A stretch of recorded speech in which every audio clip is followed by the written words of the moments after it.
Olá, sejam bem-vindos a mais um episódio do SaúdeCast SP. Hoje temos aqui a visita ilustre de Alexandre Lopes, que é assessor da saúde do homem. Tudo bom, Alexandre? Olá, Douglas. Obrigado pelo convite. Saudar as pessoas que estão nos acompanhando e agradecer a oportunidade de bater esse papo com o pessoal do SaúdeCast. A gente que agradece a sua presença para a gente bater esse papo, digamos, fundamental, porque realmente, a gente estava conversando aqui, existe mesmo essa coisa do homem ser mais arredio quando se fala em procurar um médico, fazer um exame. Existe isso mesmo?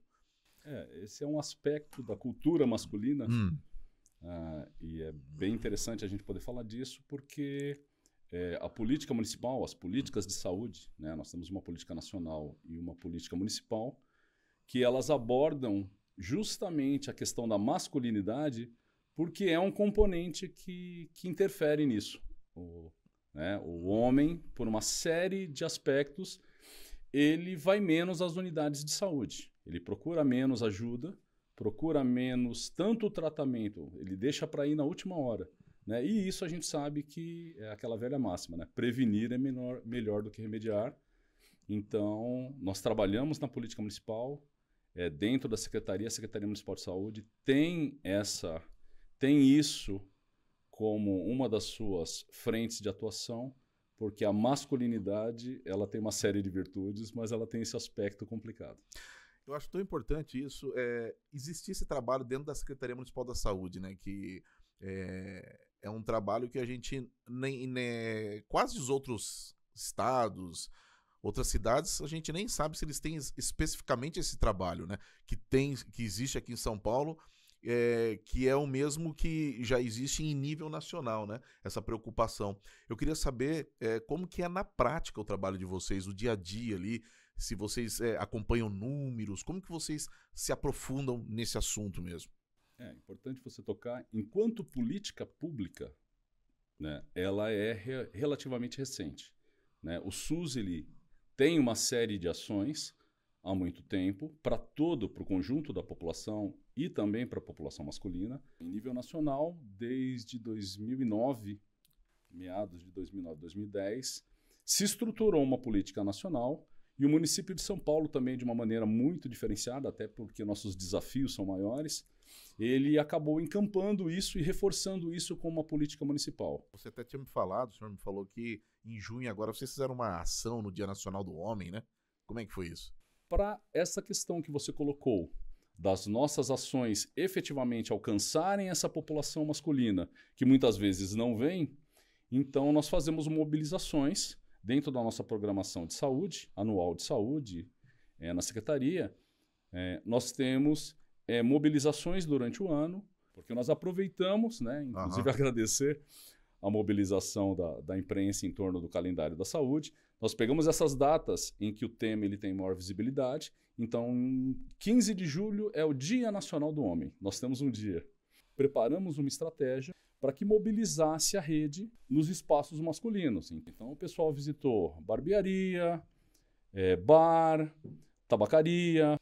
No Dia Nacional do Homem, mais ou menos 70% da nossa rede, entre 70% e 77% da nossa rede foi mobilizada, as UBSs, tinham alguma equipe no território, a maioria de 2 ou mais dias na semana, fazendo ações nesses locais que eu citei para vocês.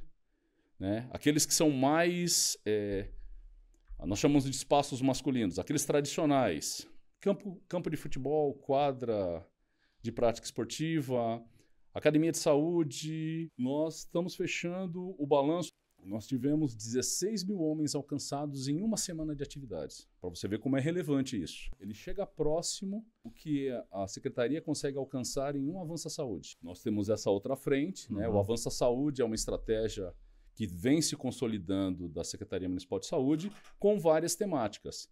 E dentro dessa programação anual, no mês de novembro, aproveitando essa visibilidade maior e essa atenção maior da sociedade em relação ao Novembro Azul, a questão do câncer de próstata, nós também disparamos um Avança Saúde do Homem durante todo o mês de novembro. Então, nossas equipes foram em pequenos estabelecimentos, oficina mecânica, marcenaria, pequenos canteiros de obras, e outras empresas maiores também. Aquele homem, ele não mora na região, mas ele passa o dia ali.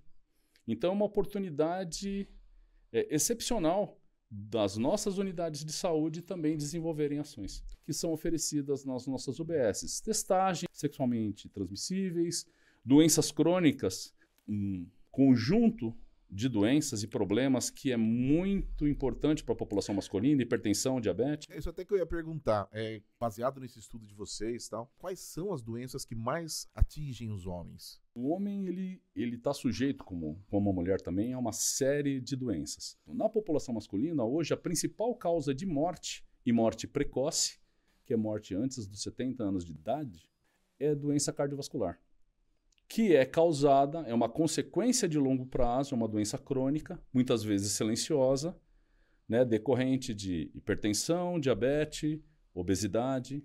Então, esse conjunto de doenças para a população adulta, elas são as que requerem maior atenção, né, e é onde a área ela trabalha, vamos assim dizer, com lupa, né, ela foca bastante nisso. Na população mais idosa, além dessas doenças, aí começam a entrar os cânceres. E com uma certa, né, com um certo destaque a questão do câncer de próstata. Interessante isso. Eu ia até me tomar como exemplo. Vamos imaginar a seguinte situação. Eu chego lá num dia de ação de vocês, como que funciona?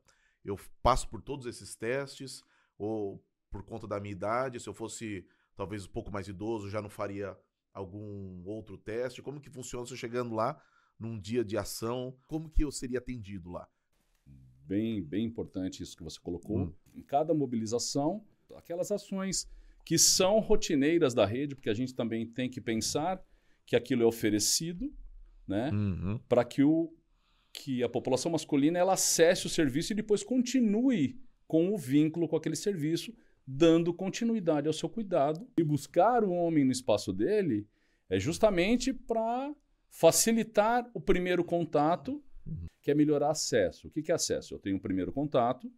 Então, por exemplo, não sei se você é ou não. Sou hipertenso. Você é hipertenso. Muitas vezes você sabe, você já faz o acompanhamento médico, você já está medicado, a sua hipertensão está controlada. Muitas vezes tem um homem, e hipertensão é um exemplo bastante interessante, porque ela é silenciosa. Né? E aí aquele homem vai lá, ele não sente nada, ele está num canteiro de obra, o pessoal vai lá, faz a aferição, aquela pressão dá muito alterada. Aquela medida é um sinal de alerta, né? Para a equipe que precisa fazer outros contatos, se aquele indivíduo é morador da região geográfica da UBS, ou para sensibilizá-lo, conscientizá-lo de que ele precisa chegar mais perto da UBS. Ele precisa, a hipertensão, para ter um diagnóstico, uma única aferição de pressão de vez em quando, não, infelizmente, não é suficiente. Isso que é o legal, né? Então vocês quebram essa abordagem, né? Muitas vezes, né, esse rapaz está no canteiro de obras, não sabe da hipertensão dele, ele passa a se preocupar e fala, agora eu vi que não é uma coisa assim, um bicho de 7 cabeças, eu vou seguir aqui com eles. E é esse trabalho que vocês fazem para continuar acompanhando a saúde desse homem, né? Isso. Um outro exemplo interessante da gente abordar aqui, nós falamos das doenças do próprio homem, né? Quando nós pensamos de doenças sexualmente transmissíveis, ao fazer esse trabalho de conscientização, de testagem rápida para HIV, para sífilis, mesmo para hepatite, você está beneficiando aquele indivíduo e você muitas vezes está beneficiando uma companheira, uma namorada, a própria esposa, né? Então nós temos também uma outra estratégia que chama estratégia pré-natal do parceiro, né? E aí o nome, o pessoal fica meio assim, mas homem faz pré-natal? Homem faz pré-natal porque homem é pai. E ele não começa a ser pai quando a criança saiu do parto. Né? Assim, a mulher, mais uma vez, a mulher talvez ela tenha isso mais desenvolvido e nós precisamos desenvolver isso na população masculina também. Né? Porque aí a gente começa a trabalhar aquela questão da masculinidade, né? Da paternidade responsável, do planejamento familiar. Então, a partir dessas abordagens, às vezes pontuais, você consegue levar essa população e melhorar a aderência dela à unidade, para potencializar o que a rede já faz e faz muito bem. Me diz uma coisa, com todo esse trabalho, esse esforço que vocês fazem, né, junto à rede, enfim, vocês têm colhido resultados positivos. Vocês, assim, a coisa está mudando, a situação está mudando. Aos poucos, vocês estão conseguindo trazer o homem para o médico, digamos assim. Sim, sim. A avaliação é positiva porque, embora ela não seja perceptível a curto prazo, em saúde, né, as coisas são sempre a médio e longo prazo. Nós monitoramos, dentro da estratégia do pré-natal do parceiro, os testes rápidos para HIV e sífilis na gestante e no parceiro. A gestante, naturalmente, né, ela já tem o fato da mulher ser mais cuidadosa e ter mais vínculo com a unidade. Quando ela entra no processo gestacional, isso aumenta. E o parceiro, ele, por ser homem e por ainda uma cultura de masculinidade predominante, ele acaba não tendo o mesmo comportamento. Então, nós fazemos esse trabalho, é um trabalho contínuo. Quando nós vemos, por exemplo, que havia duas frentes recentes, a SMS instituiu há algum tempo o programa Modera, para o uso consciente de álcool, né? Assim como nós tivemos abordagem com a questão do uso ilícito de drogas, né? A questão do tabagismo, do cigarro eletrônico, que é uma novidade, né? Mas que tem um potencial de dano à saúde muito grande, né? Uma outra frente em que a área tem sido convidada e ela tem entrado, programa Redenção, que não é um programa só da Secretaria Municipal de Saúde, é um programa intersecretarial. Quando nós analisamos o perfil da população atendida pelo Redenção, 2/3 é homem. Uhum. Então, nós trabalhamos aí já numa situação mais de colaboradores, de procurar trazer para as equipes do consultório na rua como ela pode potencializar as abordagens que ela faz para as especificidades da população masculina. Nós temos ganhos quantitativos e temos também ganhos qualitativos enormes. O homem que está nos assistindo, né, que está conhecendo todo esse trabalho, como ele faz para dar o primeiro passo? Ele tem que procurar a UBS mais próxima para chegar, para saber como é que está a saúde dele. Qual que é o primeiro passo que ele tem que tomar? Deixa esse recadinho aí. Se a gente puder aproveitar esse espaço para deixar 2 mensagens, seria dizer o seguinte: aqueles que têm contato com as agentes comunitárias de saúde, né, não foge dessas moças não, né, não foge desse pessoal não, para ouvir, porque nós temos experiências muito interessantes nesse sentido. Às vezes o homem, quando ele é abordado por uma profissional de saúde ou um membro de uma equipe de saúde feminina, né, ele tende a se retrair. Então, a primeira mensagem que eu diria, para ouvir o pessoal, aceita o convite, né, vai conhecer a unidade. Nós temos tido experiências, e é legal você tocar nesse assunto. Nós trabalhamos com a questão do uso nocivo de álcool, né, tanto agora com essas articulações com Modera, quanto com o trabalho cotidiano nas UBSs. E tem uma experiência na zona sudeste, né? UBS São Nicolau, se eu não estou enganado. O pessoal, eles fazem uma coisa muito legal. Eles têm um grupo de educação em saúde chamado Papo de Boteco. Tá? Não é um nome oficial, não é um programa da prefeitura. E eles reproduzem dentro da UBS o ambiente de um boteco. Só que não é um boteco, não tem bebida alcoólica. Sim. Tá? Mas é extremamente interessante. E aí eles oferecem, foi muito gratificante ouvir o testemunho de um senhor, que eu só não me lembro o nome, né? Mas que ele estava numa situação de rua, tinha problema com álcool e drogas, teve um primeiro contato e conseguiu fazer a parte de recuperação com o CAPES, e aí hoje ele está numa fase de manutenção já na UBS. Então isso é muito legal, ver a satisfação da pessoa, né, em poder falar que ela saiu de uma situação bastante complexa, e principalmente porque isso afeta em qualidade de vida, né? Saúde hoje, ela é um componente essencial para que a gente tenha uma vida de melhor qualidade. O exame de próstata ainda é aquela coisa estigmatizada pelo homem. Queria que você deixasse um recado também para o homem que está assistindo, que isso é muito importante, pode salvar a vida dele, né? Vem melhorando, digamos assim. Se o homem tem frequentado mais os equipamentos de saúde para fazer esse exame, se é uma coisa que tem sido desmistificada. Outro ponto bastante importante que você toca, Douglas, nesse sentido. Ainda existe, por conta do que nós estávamos falando sobre masculinidade, aquele comportamento do homem, né, de ser muito resistente, porque para a detecção precoce, né, o diagnóstico precoce de um câncer de próstata, existem alguns exames disponíveis na rede, né, um muito simples, que é um exame de sangue, que é o PSA, é um antígeno. Então, este é muito simples, está disponível nas unidades, por isso que é importante que você falou, a pessoa, ela dentro da sua rotina, desse seu hábito, desse comportamento preventivo, de passar pelo menos anualmente na UBS, esse homem ele vai ter essa coleta de sangue e vai ser feita a pesquisa disso. Na conversa com o profissional médico, durante a consulta médica, o médico ele tem habilidade, competência profissional para identificar isso, e muitas vezes ele precisa fazer um exame que é desconfortável, né, que é o toque retal.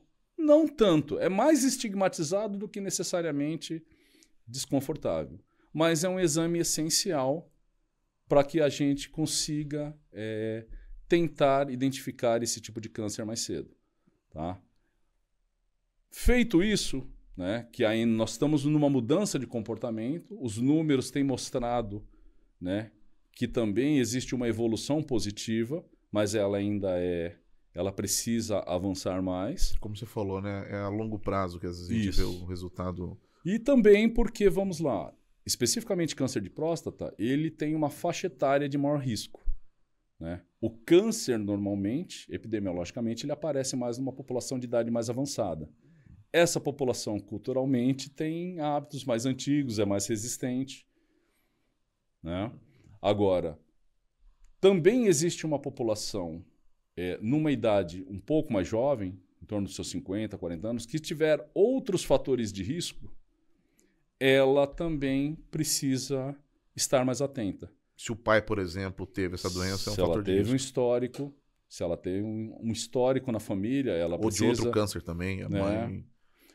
por exemplo, obesidade, já está se avançando no conhecimento de que obesidade ele é um fator que favorece o aparecimento de uma série de cânceres, né? Não apenas câncer de próstata, e a população, tanto que a Secretaria tem investido muito, com bastante, como prioridade, as questões de saúde nutricional e políticas para a população com obesidade. O importante é buscar esses check-ups rotineiros. Nós estamos falando de câncer de próstata, mas para as outras questões também. Porque muitas vezes você vai receber uma conduta de acompanhamento. Hoje em dia, câncer de próstata, existem uma série de abordagens, não só abordagem cirúrgica, mas tudo isso quem define é com bastante apoio diagnóstico, com opinião especializada, e a rede municipal ela tem uma linha de cuidado para poder oferecer isso para a população masculina. Isso aí, Alexandre. Eu agradeço demais aí os seus esclarecimentos, o nosso bate-papo aqui muito esclarecedor, muito importante, né? A gente conversou com o Alexandre Lopes, que é assessor do homem aqui da Secretaria Municipal da Saúde. Eu agradeço a todos que acompanharam esse bate-papo e não se esqueça de se inscrever no canal, de dar o like e compartilhar esse vídeo com os amigos. Até o próximo episódio.